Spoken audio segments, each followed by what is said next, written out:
I am speaking to you from the cabinet room at 10 Downing Street. This morning, the British ambassador in Berlin handed the German government a final note stating that unless we heard from them by 11 o'clock, that they were prepared at once to withdraw their troops from Poland, a state of war would exist between us. I have to tell you now that no such undertaking has been received, and that consequently this country is at war with Germany. You can imagine what a bitter blow it is to me that all my long struggle to win peace has failed.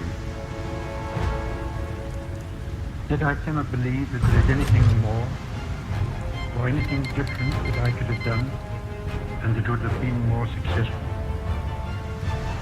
Up to the very last, it would have been quite possible to have arranged a peaceful and honorable settlement between Germany and Poland.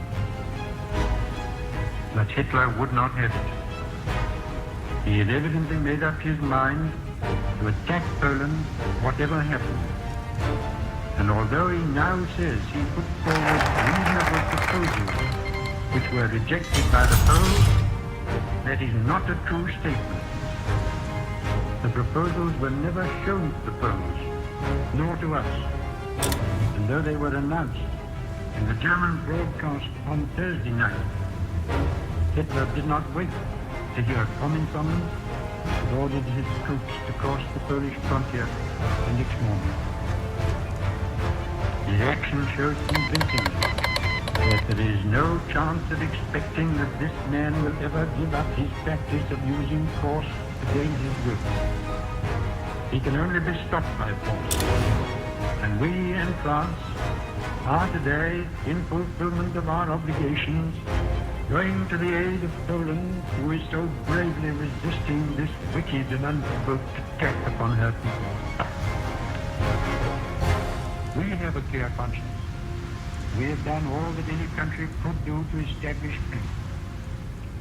But a situation in which no word given by Germany's ruler could be trusted, and no people or country could feel itself safe, had become intolerable.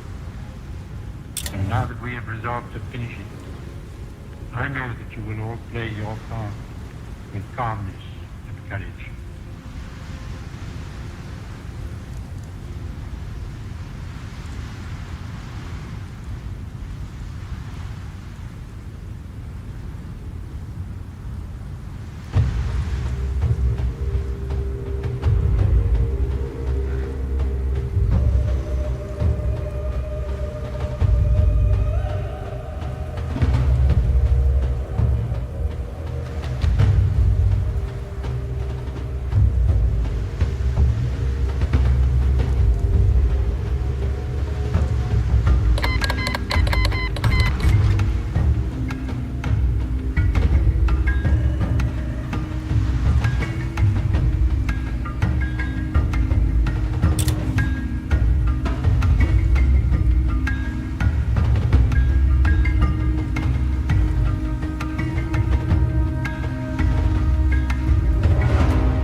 Speaker, on Friday evening last, I received His Majesty's commission to form a new administration.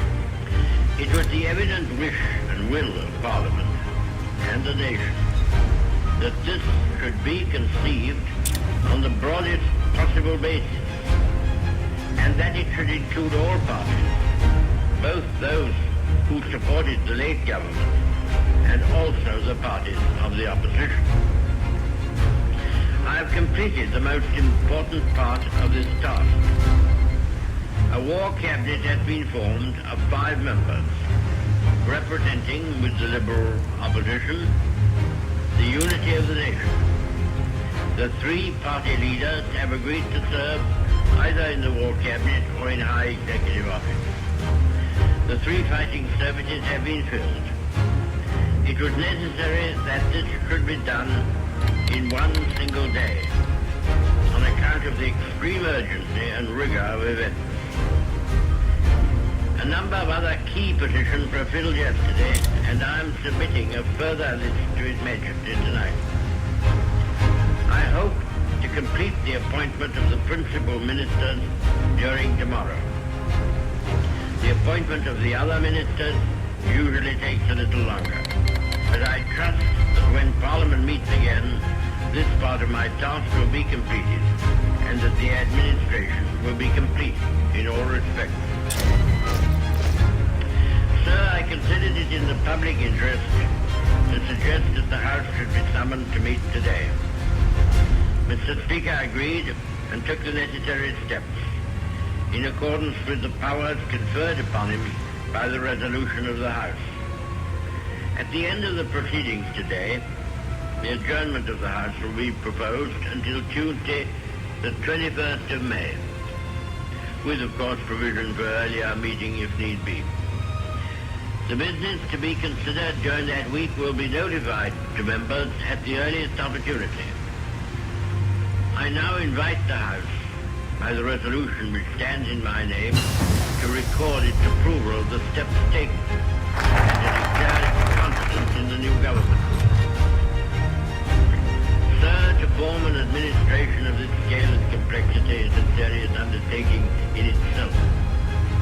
But it must be remembered that we are in the preliminary stage of one of the greatest battles in history, that we are in action at many points in Norway and in Holland, that we have to be prepared in the Mediterranean, that the air battle is continuous, and that many preparations have to be made here at home. In this crisis, I hope I may be pardoned if I do not address the House at any length today. I hope that any of my friends and colleagues or former colleagues who are affected by the political reconstruction will make all allowances for any lack of ceremony with which it has been necessary to act.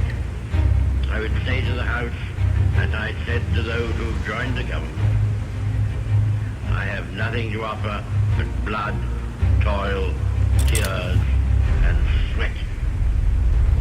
We have before us an ordeal of the most grievous kind. We have before us many, many long months of struggle and of suffering. You ask what is our policy?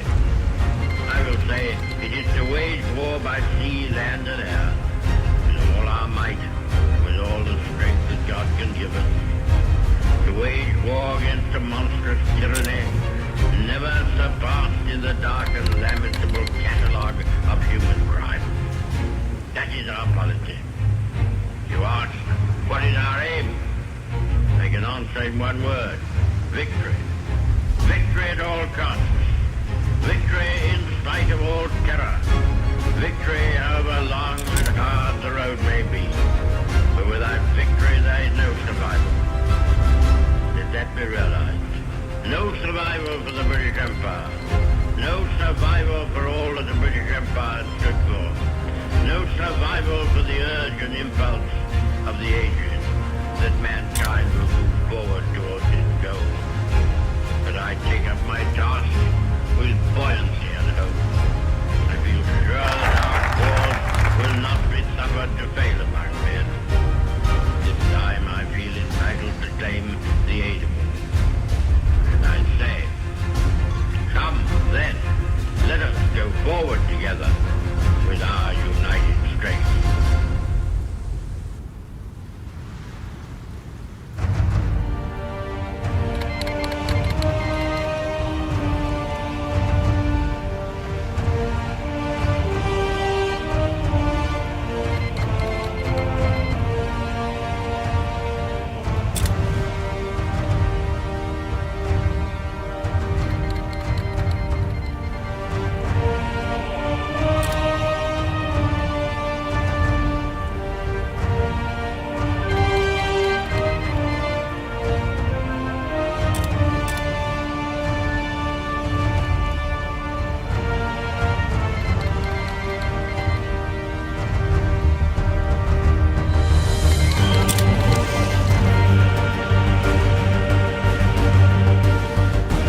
national security. Because the nub of the whole purpose of your president is to keep you now and your children later and your grandchildren much later out of a last-ditch war for the preservation of American independence and of all the things that American independence means to you and to me and to ours.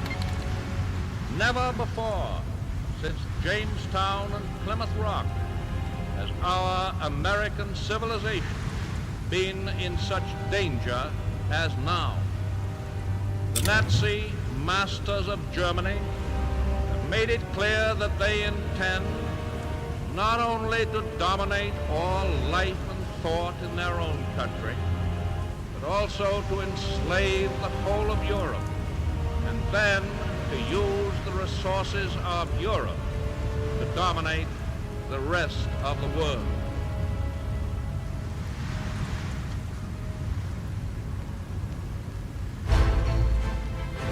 In view of the nature of this undeniable threat, it can be asserted properly and categorically that the United States has no right or reason to encourage talk of peace until the day shall come when there is a clear intention on the part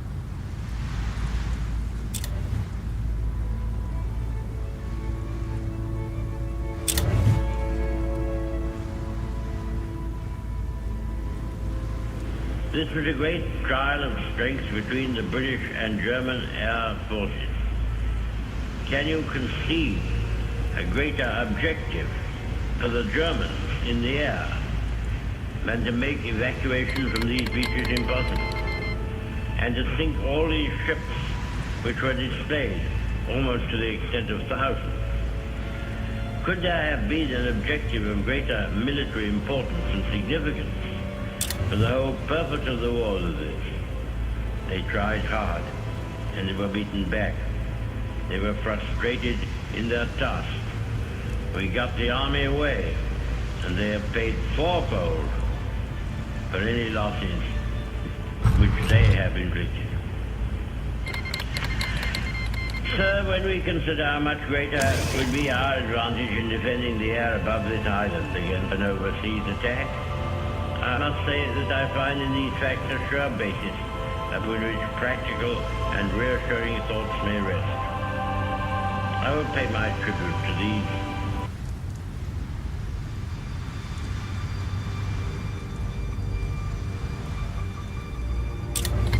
Mr. Speaker, the disastrous military events which have happened during the past fortnight have not come to me with any sense of surprise.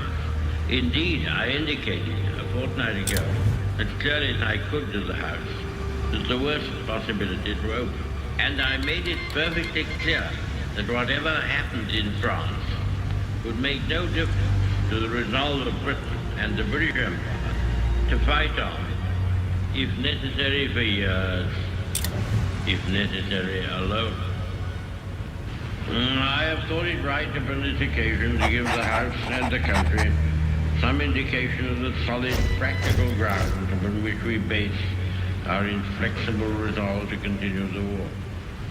There are a good many people who say, never mind, win or lose, sink or swim, better die than submit to tyranny, and such a tyranny.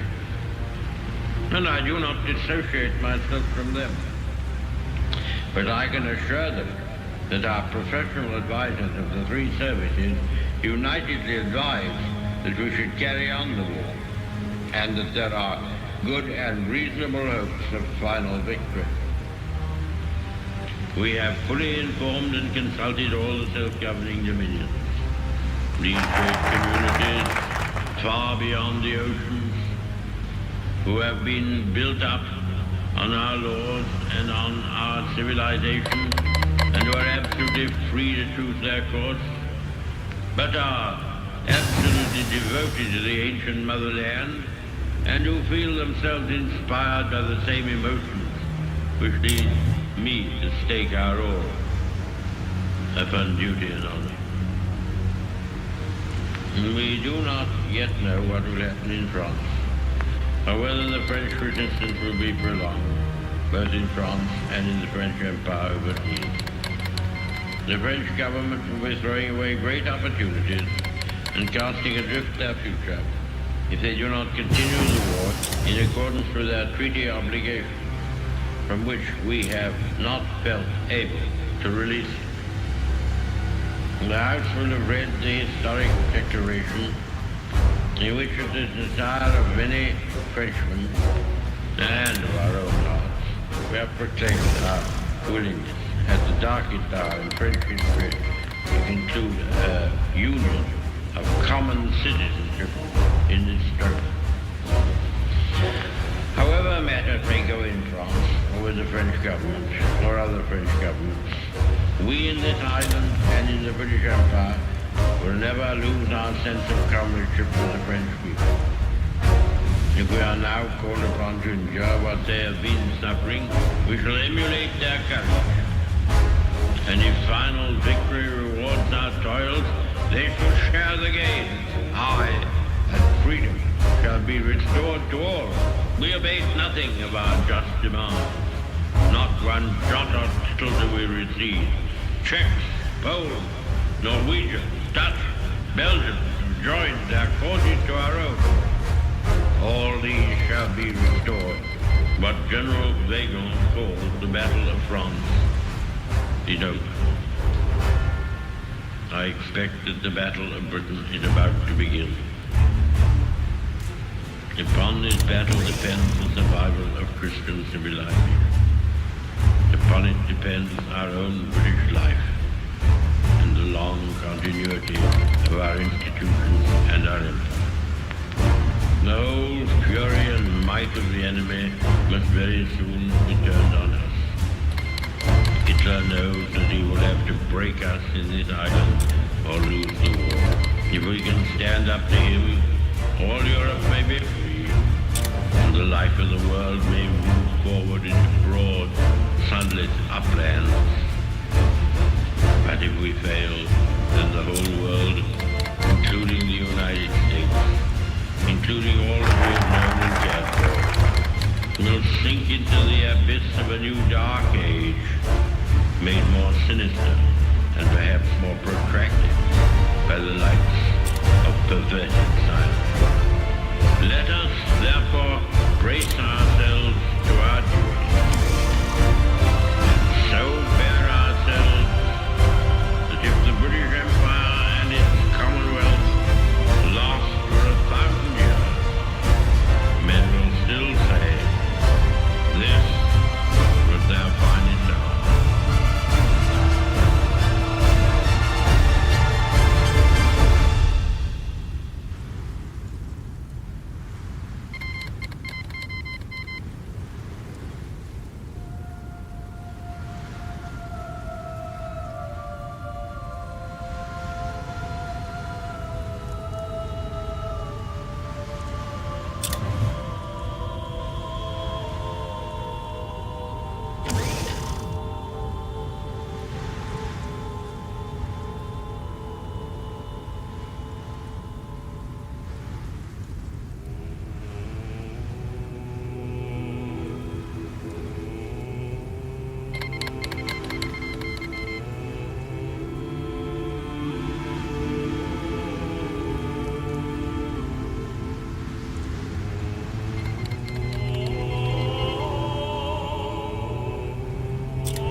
partigiano, questo è il fiore. Questo è il fiore del partigiano, questo è il fiore. Questo è il fiore del partigiano, questo è il fiore. Questo è il fiore del partigiano. Una mattina mi sono alzato. Oh bella ciao, bella ciao, bella ciao, ciao, ciao. Una mattina mi sono sono alzato e ho trovato l'invasor. Oh partigiano, portami via. Oh bella ciao, ciao, ciao, ciao, partigiano.